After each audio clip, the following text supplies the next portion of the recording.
Doctor Sudhanshu Trivedi इस वक्त अब हमारे साथ लाइव जुड़ चुके हैं। रेणुका जी हमारे साथ लगातार बनी हुई है और देखिए न्यूज 18 इंडिया देखा जा रहा है इस वक्त।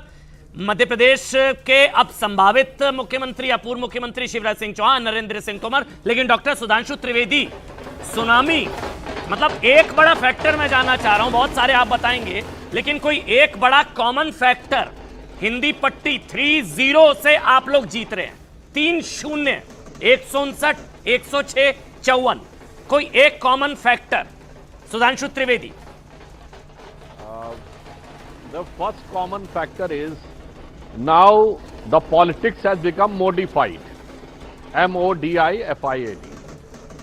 मोदी जी के नेतृत्व में जो हमने 4 आयाम की राजनीति की है। नंबर 1 कल्याणकारी कार्य, गरीबों को उनकी आवश्यकता के अनुसार व्यवस्था सुनिश्चित करना। नंबर 2 विकास के कार्य, इंफ्रास्ट्रक्चर। नंबर 3 सुरक्षा, देश की आंतरिक और बाह्य सुरक्षा स्टैब्लिश करना। और नंबर 4 सांस्कृतिक गौरव। इन चारों को मोदी जी के नेतृत्व में हमने जो स्थापित किया है, यह उस राजनीति के प्रति जनता का एक विश्वास है। और हमारे लिए यह सौभाग्य की बात है कि हमने पिछले 3 पीढ़ियों से जो आधार बनाया है, आज हमारे पास मोदी जी जैसा एक नेता है जो देश में ही नहीं, मॉर्निंग कंसल्टेंट के हिसाब से पूरी दुनिया में पिछले कई वर्षों से लगातार सबसे लोकप्रिय। और यहां पर एक और बात है, यह क्रेडिबिलिटी की पॉलिटिक्स की भी जीत है। क्रेडिबिलिटी क्यों कह रहा हूं? सुधांशु जी आखिरी समय में आप अनाप रेणुका को ले लेते हैं हमारे साथ। रेणुका जी लगता है। हाँ, कंप्लीट कर लीजिए आप सुधांशु जी। अब आप कंप्लीट कर लीजिए सुधांशु जी। मैं सिर्फ एक बात कहना चाहता हूं, मैं उदाहरण देना चाहता हूं। जब राजस्थान में 15वां साल है ये अशोक गहलोत जी के मुख्यमंत्री रहने का, 3 टर्म मिला है, जब 15 हफ्ते रह जाते हैं तब आप आनंद फानंद में तरह तरह के कमिटमेंट करना शुरू करते हैं। जनता को साफ समझ में आता है कि आपके मन में क्या था। और ये छटपटाहट है कि ईमानदारी हम करते हैं गरीबों के लिए, पहले बाकायदा विचार करते हैं, सर्वे करते हैं, टारगेट करते हैं, सेगमेंट को तब देते हैं। तो मोदी जी की गारंटी है, बाकी ढपोर शंख है वो यह भी दिखाई पड़ रहा है चुनाव परिणाम। अच्छा, इंडिया अलायंस के फ्यूचर को लेकर आप किस तरह से देखते हैं? मतलब इन चुनावों में ये इतनी बड़ी हार के बाद राहुल गांधी के चेहरे पर जो चुनाव संभवतः लड़ा गया, तो इस चुनाव में हार के बाद इंडिया अलायंस का फ्यूचर आपके हिसाब से सुधांशु त्रिवेदी, और ब्रांड राहुल की भी बात कर लेते हैं। देखिए, मैं इसको 2 डायमेंशन में देखता हूं। देखिए, इन चुनाव परिणामों के बाद निश्चित रूप से भले ही ऊपर से इंडिया अलायंस कहे कि उसे दुख हो रहा, पर इंडिया अलायंस के ज्यादातर घटक, जिसमें तृणमूल कांग्रेस भी होगी, नीतीश कुमार जी भी होंगे, अखिलेश जी भी होंगे, शरद पवार जी होंगे, उनके दिल में लड्डू फूट रहे होंगे कि अब हम हकीकत में जो चाहेंगे वो करवा पाएंगे। तो हो सकता कांग्रेस के दिल में मुहर्रम हो और उनके दिल में ईद हो रही हो कि अब इंडिया अलायंस में कस के खींचातानी होगी। परंतु एक संकेत है, यदि तेलंगाना में यह दिखाई पड़ रहा है कि मुस्लिम वोट पूरी तरह कांग्रेस की तरफ जा रहा है, क्षेत्रीय दल को छोड़, लेकिन इससे पहले जेडीएस को छोड़कर कर्नाटक में गया, तो मानी हुई बात है ये क्षेत्रीय दलों के लिए। लेकिन इंटरेस्टिंग ये है, क्षेत्रीय दलों के माथे पर बल शिकन पड़ने वाली बात है। लेकिन सुधांशु, तेलंगाना में सुधांशु त्रिवेदी जी, आप बीजेपी के सांसद हैं, तेलंगाना में कांग्रेस को जो एक बड़ी बढ़त मिल रही है वो एक फैक्टर बहुत बड़ा है। दक्षिण कांग्रेस युक्त हो गया है कर्नाटक के बाद तेलंगाना। क्या आपको लगता है कि कांग्रेस जो गेम खेल रही है उस गेम में सफल हो रही है, खासतौर पर दक्षिण के राज्यों में? देखिए, मैं यहां पर यह कहना चाहूंगा कि दक्षिण की जहां तक बात है तो वास्तविकता यह है कि कांग्रेस, हम तेलंगाना में हमने मजबूत लड़ाई लड़ी थी। तेलंगाना में हमने लंबी छलांग लगाने का प्रयास किया, पर कई बार होता है पहली बार में आप लंबी छलांग नहीं लगा पाते। 91 में हमने सरकार बनाने का दावा किया, 120 सीटों पे रह गए थे। फिर 96 में 160 पे आए, फिर 98 में बहुमत का नेतृत्व किया। आज मोदी जी के नेतृत्व में स्पष्ट बहुमत है। परंतु दक्षिण के जो राज्यों की बात है, कांग्रेस वहां पे आई जहां वो डिफॉल्ट आने की स्थिति में थी, मुख्य विपक्षी दल थी, इस कारण से उन्हें प्राप्त हुआ। तो मैं मान रहा हूं दक्षिण के राज्य और घबरा गए होंगे इससे। अब डीएमके के मन में सबसे पहले खतरे घंटी बजेगी, जिसके सनातन धर्म के विनाश करने के स्टेटमेंट को लेकिन जो इनिशियल, लेकिन आज सबसे बड़ी घबराहट उनके मन में हो। सुधांशु, मैंने इसका जिक्र पहले भी करा, जो इनिशियल अपडेट है वो ये है कि अल्पसंख्यक का बड़ा वोट कांग्रेस को गया है। इसीलिए एआईएमएम जो कि ओवैसी की पार्टी है, जिसने पिछली बार 7 सीटें जीती थी, वो 3 जीत रही है। उन इलाकों में भी कांग्रेस कूच कर रही है, यानी मुसलमानों ने कांग्रेस को ओवैसी से ऊपर रखा है। क्या आपको लगता नहीं है कि देश भर में अगर यह ट्रेंड देखने को मिलेगा तो उत्तर प्रदेश के अंदर भी अगर मुसलमान कांग्रेस को ऊपर रखेंगे, ऐसे ही बाकी प्रदेशों में रखेंगे, तो वो बाकी दलों के लिए सेटबैक है। जिसको मुस्लिम वोट मिलता आया है परंपरागत रूप से, उससे कांग्रेस में खौफ दिखाई दे रहा है। और अब तो घटक दल भी कह रहे हैं कि तेलंगाना में कांग्रेस को मुस्लिम डिप्टी सीएम देना पड़ जाएगा। देखिए अमीश जी, मैंने जो अभी अपना वक्तव्य दे रहा था उसके अंतिम वाक्य में तो यही था कि जो मुस्लिम वोट पहले जेडीएस से छिटक कर कर्नाटक में कांग्रेस की तरफ गया, अब बीआरएस से छिटक कर तेलंगाना में कांग्रेस तरफ जाता दिख रहा है। ये सबके माथे पर शिकन लाने वाला है, चाहे वो ममता बनर्जी हो, चाहे नीतीश कुमार हो, चाहे अखिलेश यादव हो, या डीएमके के स्टालिन हो। क्योंकि इसको मैं लाइटर नोट पे कहूंगा, इनको गीता का ज्ञान समझना चाहिए। गीता में कहा जाता ना, कल किसी और का था आज तुम्हारा, वो कल किसी और का था कल किसी और का होगा। जो आज क्षेत्रीय दलों के पास मुस्लिम वोट है वो पहले कांग्रेस के पास था, यानी यस्टरडे। अब कल उन्हें डर लग रहा फिर कांग्रेस के पास ना पहुंच जाए। तो मुझे लगता है अब इंडिया गठबंधन में सीटों का बंटवारा, या उत्तर भारत में उत्तर प्रदेश से लेकर बंगाल तक के बीच में सीटों का बंटवारा और पेचीदगी में फंसने वाला है, मेरा ये मानना है। क्योंकि ये अब आपसी खींचतान और बढ़ाएगा। एक सवाल, ओबीसी या कास्ट सेंसस पर भी एक तरीके का रेफरेंडम, ये जनादेश, ये देश का जनादेश है। कास्ट सेंसस पर देश का जनादेश रेफरेंडम कह सकते हैं।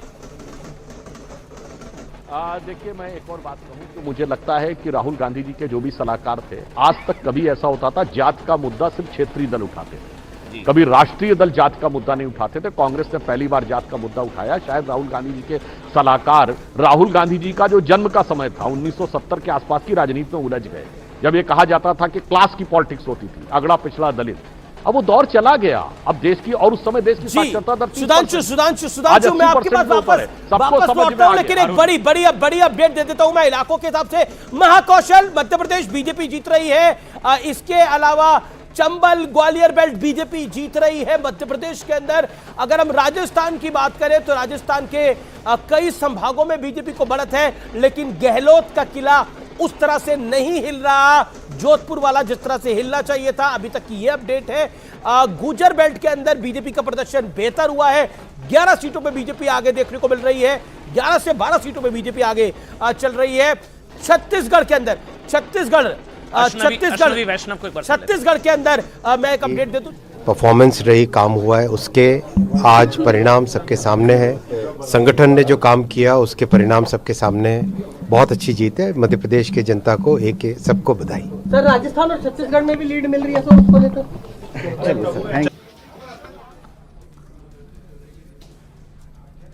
तो अश्विनी वैष्णव को आपने सुना, बम्पर जीत भारतीय जनता पार्टी की। हिंदी पट्टी मध्य प्रदेश, छत्तीसगढ़, राजस्थान 3-0 से बीजेपी सबसे बड़ी पार्टी। मध्य प्रदेश में clear mandate 116 magical figure, 160 clear mandate. Rajasthan की बात कर लीजिए 199, 107 क्लियर मैंडेट स्पष्ट जनादेश। छत्तीसगढ़ की बात कर लीजिए 90, 46 बहुमत का आंकड़ा, 54 बीजेपी क्लियर मैंडेट। तेलंगाना में हालांकि कांग्रेस पार्टी को 66 सीटें मिलती नजर आ रही हैं। सुधांशु त्रिवेदी हमारे साथ लगातार बने हुए हैं, लेकिन हमें एक बार सुधांशु मैं आप ही के पास आ रहा हूं। सुधांशु, मध्य प्रदेश, छत्तीसगढ़, राजस्थान, कांग्रेस के एक बड़े नेता कह रहे हैं कि सनातन का श्राप लगा है कांग्रेस पार्टी। आचार्य प्रमोद कृष्णम कह रहे हैं। आचार्य प्रमोद कृष्णम कह रहे हैं सनातन का श्राप लगा है कांग्रेस पार्टी को।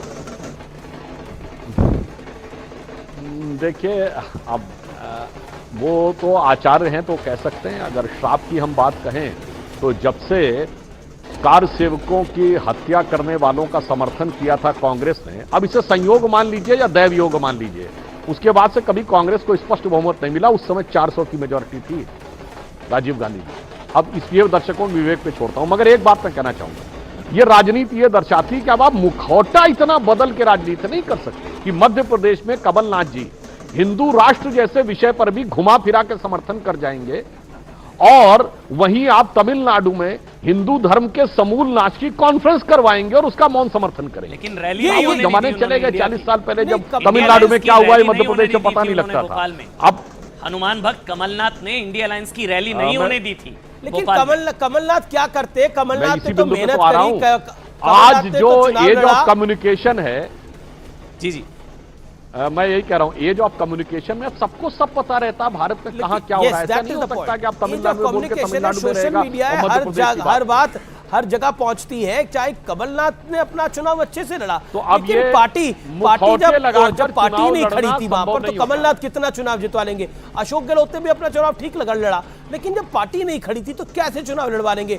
भूपेश बघेल अकेले लड़ते हुए दिखाई दिए, तो इन सब चीजों का नुकसान हुआ। लेकिन फिर मैं कह रहा हूं, सुनामी है ये भारतीय जनता पार्टी की तीनों पूरे हिंदी पट्टी के अंदर, और तेलंगाना में कांग्रेस की प्रचंड और बहुत बड़ी जीत है, इसमें कोई दोराई नहीं है। अरुण का भी हम रुख कर सकते हैं, लेकिन मैं फिर आपको बता दूं कि तीन चीजें बहुत बड़ी हैं। इस समय जो सबसे बड़ी खबर है कि छत्तीसगढ़ के अंदर लगभग पूरी कैबिनेट का सफाया हो रहा है। भूपेश बघेल अपनी सीट बचा पाएंगे नहीं बचाएंगे, उस पर भी एक क्वेश्चन मार्क है। लेकिन भारतीय जनता पार्टी का नंबर अब छत्तीसगढ़ में 55 जाता हुआ और राजस्थान में 110 टच करता हुआ, और मध्य प्रदेश के तो क्या कहने 160 के पार, और कांग्रेस कंफर्टेबल है तेलंगाना के अंदर 66 पर। यह एक बड़ी अपडेट है। सीधा अरुण सिंह का हम रुख कर सकते हैं। अरुण सिंह हमारे साथ है। अरुण, ओवर टू यू, क्या अपडेट है? क्या आपको लगता है कि हुआ क्या है ये? देखिए, एक छोटी सी तस्वीर दिखा के मैं बताऊंगा कि बीजेपी की बस इतनी सी कहानी है, प्रधानमंत्री से शुरू है और प्रधानमंत्री पर खत्म है। आप ये पोस्टर देखिए, प्रधानमंत्री नरेंद्र मोदी गरीब कल्याण ऊपर लिखा हुआ है, वहां से शुरू है। जेपी नड्डा, शिवराज सिंह चौहान, अमित शाह होते हुए प्रधानमंत्री पर ही खत्म है। तो प्रधानमंत्री की बस यही कहानी है कि बीजेपी के लिए वही सबसे बड़े चेहरे हैं, वही सबसे बड़े वोट पुलर हैं, वही सबसे बड़े जो है वोट खींचने वाले नेता। आप देखिए यहाँ पर बीजेपी दफ्तर में सेल्फी का दौर शुरू हो गया। भारतीय जनता पार्टी का गमछा पहन के, ये युवा नेता हैं आप लोग, युवा नेता क्या कहेंगे? 160 सीट मिल रही है आप लोगों को अभी तक रुझानों में। अरे भाई बात करो, अरे भाई बात करो, बताइए क्या क्या क्या क्या कहेंगे? बहुत ही हाँ खुशी हो रही है हमको। हाँ। और हमारे बीजेपी की तरफ से हमारे युवा नेता जीतेंगे। ये देखिए, ये जो युवा नेताओं का दल है, इसका नेतृत्व कौन करेगा अभी तय नहीं हुआ है। लग रहा है कि मुख्यमंत्री का जिस तरह से अभी तय नहीं है कि कौन बनेगा, शिवराज सिंह ही कंटिन्यू करेंगे, कोई और बनेगा, उसी तरह इनका नेता तय नहीं है। लेकिन दूसरी तरफ मैं आपको लेके चलता हूँ, भारतीय जनता पार्टी का जो दफ्तर है, वहां पर ढोल नगाड़े बहुत देर से बज रहे हैं, बहुत देर से बज रहे। बीच बीच में थक जाते हैं ये लोग, और उसके बाद ढोल नगाड़ा बजाने लगते हैं, फिर बीच बीच में थक जाते हैं। अब आप लोग ढोल नगाड़ा बजा के क्या साबित कर, क्या आप लोग पार्टी के हैं कि ऐसे आए हैं? ठीक है अरुण, आपके पास आएंगे ढोल नगाड़े, लड्डू शड्डू पहुंच रहे। प्रधानमंत्री नरेंद्र मोदी भी बीजेपी हेडक्वार्टर पहुंचेंगे।